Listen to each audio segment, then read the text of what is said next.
Penn Line was founded in 1947 by three hobbyists who believed that most of the model railroad equipment produced at that time lacked detail and realism.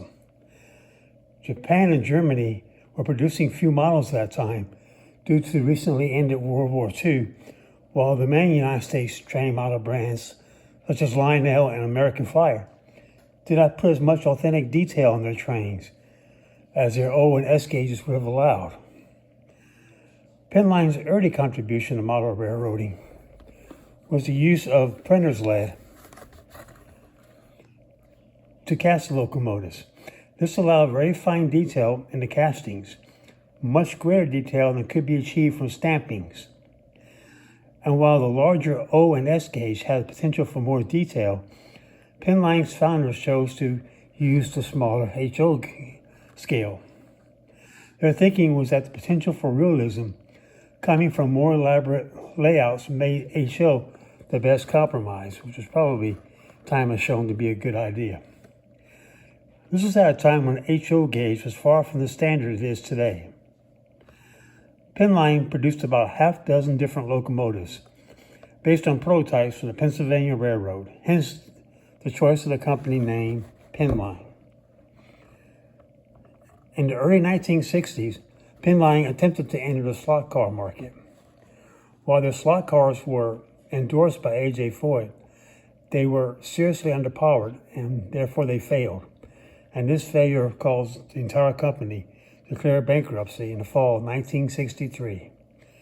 Bowser ended up picking up most of their product line. So with that, let's see which model we have here.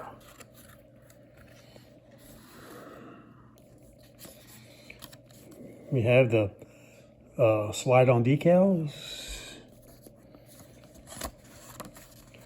registration card. I guess it's too late to send that in. And not one, but for some reason, two assembly instructions for this model, which, as you can see, is the Pennsylvania T-1.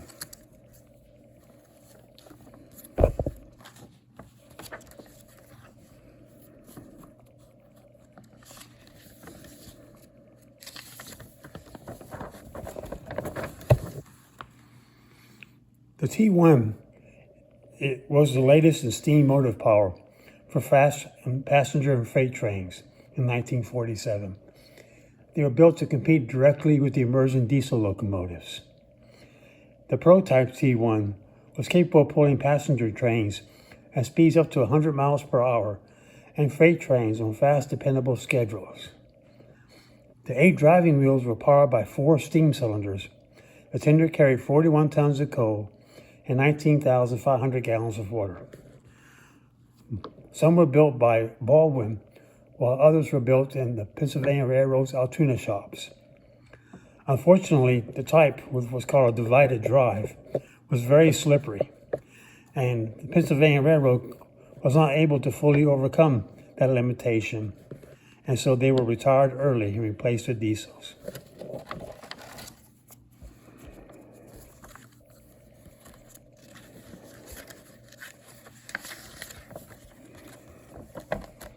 This model, of course, is a kit. And here we see an exploded diagram of what the model looks like. You can see it has an open frame motor, typical of the period. And it appears that both the front and rear set of driving wheels were driven.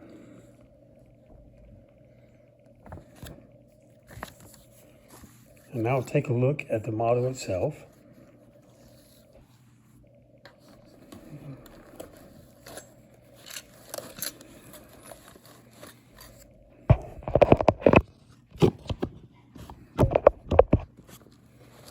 It appears to be a beautifully done model.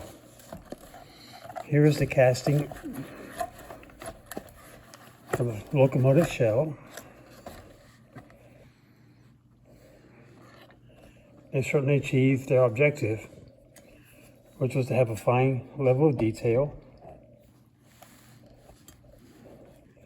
There's even a minimum amount of detail inside the cab itself.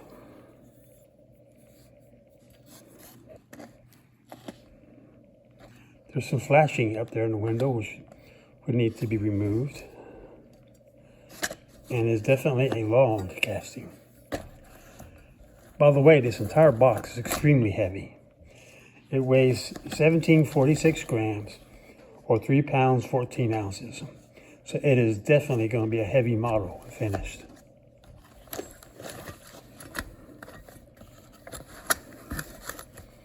Here you can see the leading trucks, the 4 driving wheels, and the rear truck. We have the 2 sets of cylinders. We have the brass frames for the chassis. This is the front of the tender, I believe. Some additional bits. And here's the 4 axle trucks for the tender itself. This model does not seem to be suffering from any sort of zinc pest or anything. It was Penn Line themselves who pioneered the use of printer's lead to cast their locomotives. Right here we have another part of the tender, a bag of parts. I believe that's the tender floor and other parts.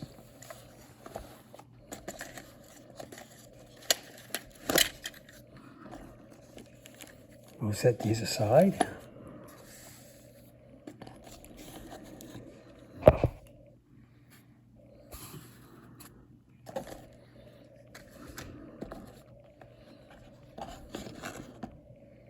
One of the dry shafts.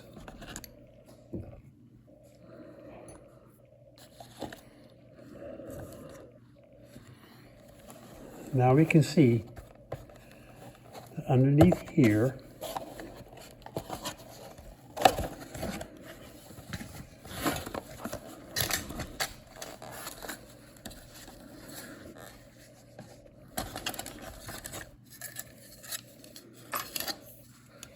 we have the tender size,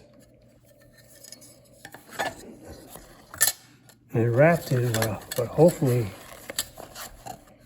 is wool and not the A word.